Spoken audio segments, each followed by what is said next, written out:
Oke, nama saya sebelum menjadi biku Donatus Ladosogen. Asal saya dari Flores, yaitu Nusa Tenggara Timur. Saya kenal Buddhis itu ketika saya di Semarang. Artinya sebelum saya bukan Buddhis.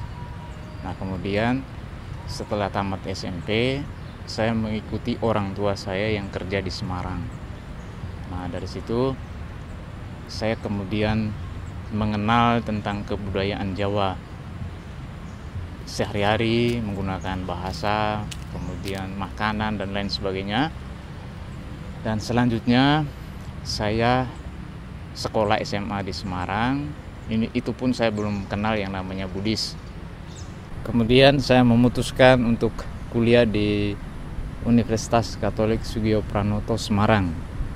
Saya ambil S1 Fakultas Sastra, jurusan Sastra Inggris.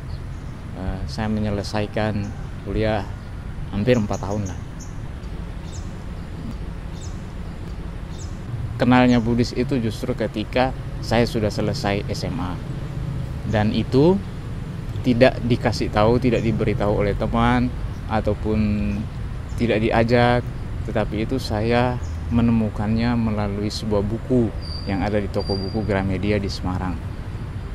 Nah, tentunya saya bisa menemukan buku ini tidak tiba-tiba, tidak secara kebetulan, tetapi berawal dari kegelisahan saya tentang kehidupan. Dalam sekitar 22 tahun saya bertanya tentang kehidupan, ketidakadilan, kemudian kenapa orang lahir cacat, kemudian kenapa orang lahir miskin, kenapa orang lahir kaya, kenapa orang bodoh belajar juga tidak bisa pintar-pintar, kenapa ada orang yang begitu lahir dia sudah pintar sekali. Nah, ada ketidakadilan seperti ini. Kemudian termasuk kenapa ada anak yang ditinggal ibunya meninggal justru di saat dia masih membutuhkan kasih sayang seorang ibu. Nah, pertanyaan-pertanyaan ini kemudian bermuara pada pencarian saya. Akhirnya saya menemukan sebuah buku Meditasi Bodhinyana yang merupakan isi kumpulan ceramah dari Ajahn Chah. Nah, dari situlah awal saya bersentuhan tentang Buddhisme atau ajaran Buddha. Alasan kenapa kemudian saya memutuskan menjadi seorang Buddhis pada waktu itu, yaitu karena saya mulai merasa puas ketika pertanyaan kenapa ada orang yang begitu lahir itu sudah cacat bukan saja fisik tapi mentalnya juga cacat.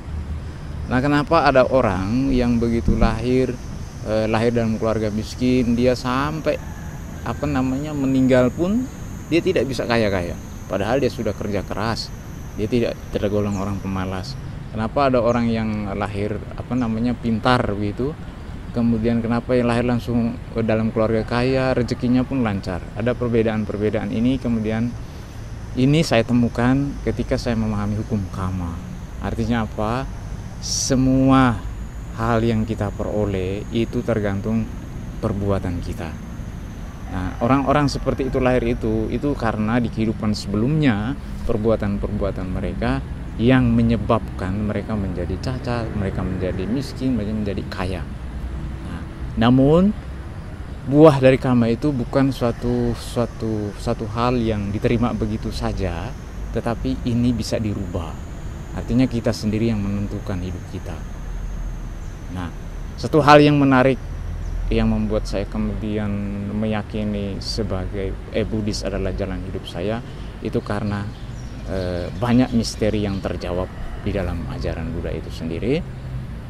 Nah, kemudian poin selanjutnya adalah ketika memahami kehidupan ini, kemudian Sang Buddha tidak hanya berbicara tentang hidup ini penuh dengan masalah, hidup ini penuh dengan persoalan, tetapi beliau memberikan jalan bagaimana supaya kita bebas dari duka yang dikenal dengan 8 ruas jalan kebenaran.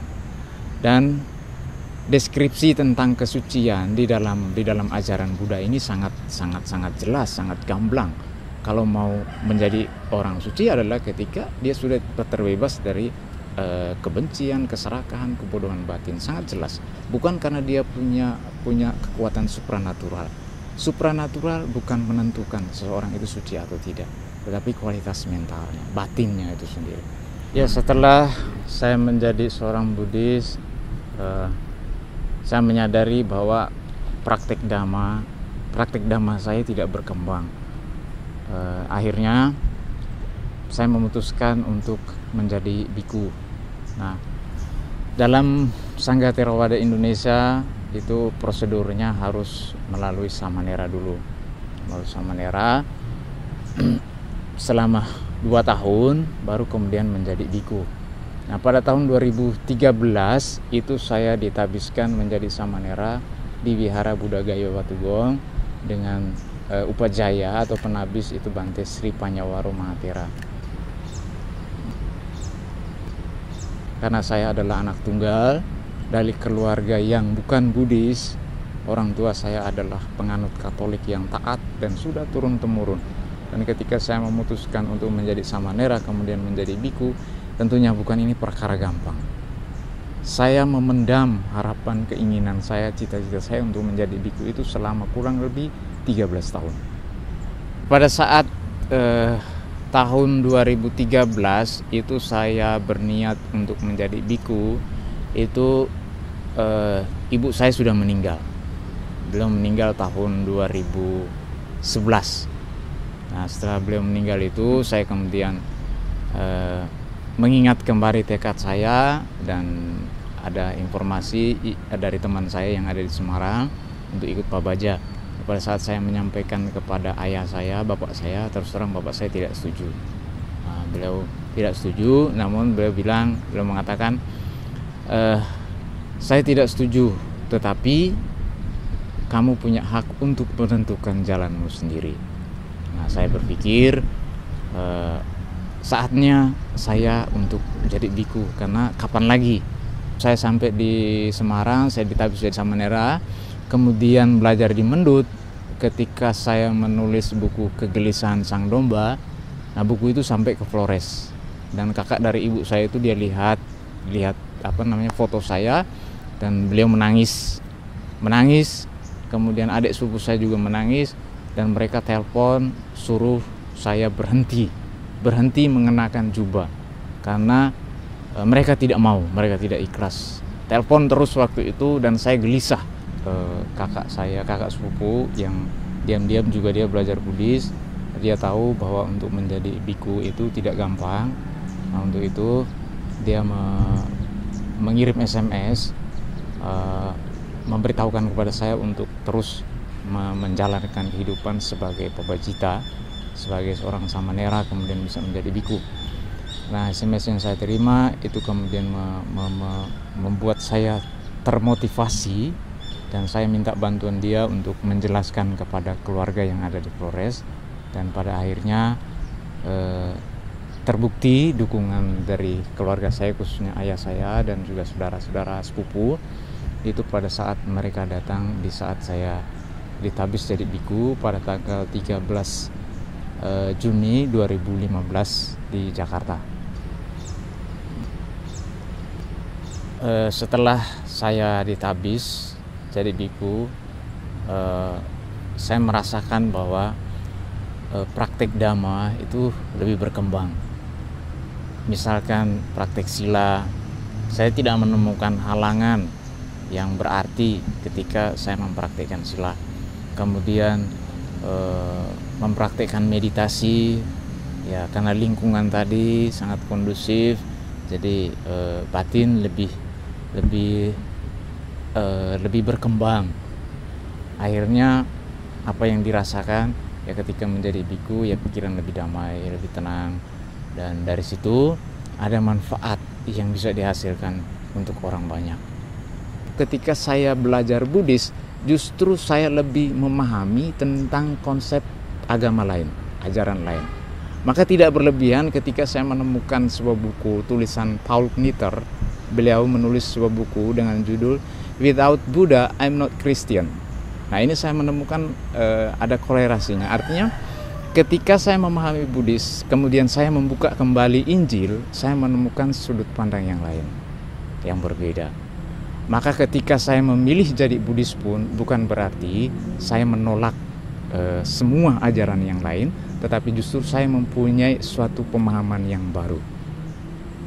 Sehingga ketika saya bertemu dengan teman-teman saya yang Katolik, mereka bertanya, ya saya menjawab, saya meyakini Yesus, tetapi Yesus yang saya lihat dengan Yesus yang Anda lihat itu berbeda. Nah, itu yang membuat, jadi artinya saya memilih Buddhis karena itu memberi khasana pemahaman baru pada saya tentang kehidupan ini. Saya bisa mengajar, ceramah, tidak hanya kepada yang Buddhis tapi non-Buddhis, dan rata-rata karena mungkin latar belakang saya yang bukan Buddhis, maka saya banyak bertemu dengan kawan-kawan yang bukan Buddhis. Nah, akhirnya dari situ mereka bisa mengenal Dhamma, mereka tahu apa itu Buddhisme tanpa harus mereka menjadi umat Buddha. Bahkan ada yang mempraktekkan 8 sila walaupun dia bukan Buddhis. Nah, dan yang paling utama ketika saya merasakan adalah pada saat saya berinteraksi dengan saudara-saudara dari Katolik, karena memang banyak orang Katolik juga di Jogja, para calon pastor. Nah, dari situ saya berinteraksi dengan mereka, saya berdialog dengan mereka, dan saya tentunya mempunyai cara pandang yang berbeda tentang keyakinan itu sendiri.